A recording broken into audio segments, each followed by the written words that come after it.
let's compare two businesses, all right? So let's say you've got business A and business B. Okay.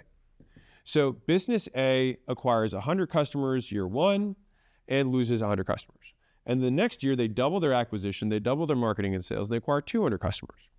And then year three, they lose all 200, and then they add another 50% acquisition. They do 300 customers in year three. Okay, so it's a 300 customer business. Now, company B sells 100 first year. Now, second year, they do 100. They keep their first 100, but they don't increase their marketing and sales. So now they have 100 from last year plus 100 of this year. And then the third year, they have 100 from 2 years ago, 100 from 1 year ago, and then 100 this year. Both of these businesses, A and B, have 300 customers. But which company would you rather own? This one, absolutely no question. So why is that? You want time to be on your side, not your enemy, because time is going to pass no matter what. And you want a business where no matter what happens, it just keeps growing. So you can sell the same amount of customers, you could even not sell customers and still make money. And so this is a far less risky business. And as a result of that, if you recall the value equation from earlier, an investor is valuing a business fundamentally on the same things, which is how likely is this to occur? How much effort and sacrifice is this going to take? What is the time delay between now and when this becomes this ultimate thing, right? And so the same process is still done, obviously at a slightly more complex scale. But when we're thinking about permanent customers, this company is turning customers into permanent customers. Company A is just a churn factory. They sell something once and people don't like it and they leave, which means the only way to grow this business is market and sell more. But that is only a one-way road. At some point, you sell through all the customers within a given base. And so it would behoove us to spend more time just figuring out how to not lose people so that 10 years from now, as we keep going, because this map would continue, this guy's going to slow down, right? Being able to double marketing and sales every single year is tough, but just keeping the customers you had for 10 years is significantly easier. But people don't focus on it because it's not as sexy. But this is where the real leverage occurs. And this is where that wealth alchemy that I was referencing earlier, this is how you get stupid rich. And so let me give you a real world example. So Starbucks, do you want to know what their LTV per customer is? $14,000. That's how much they make per customer. And that is why Starbucks makes so much money.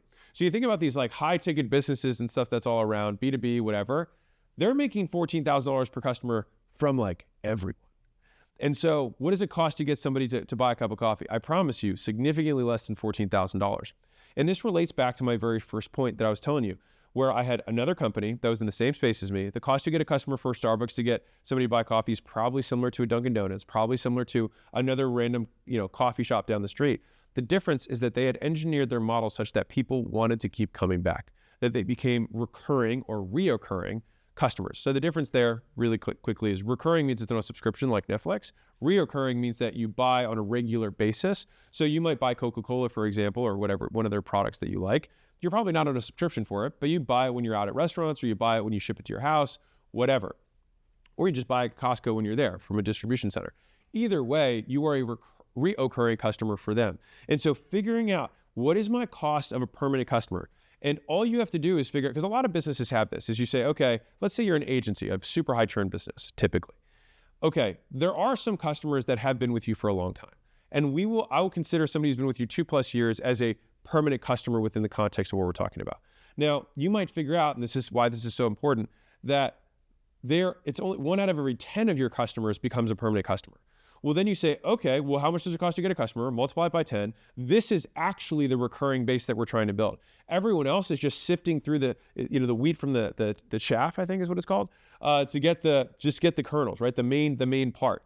And if you want to be smarter about it, you can say, well, it takes us 10 customers to get these ones, but what if these customers look and smell, walk and talk a little bit differently than the other 9?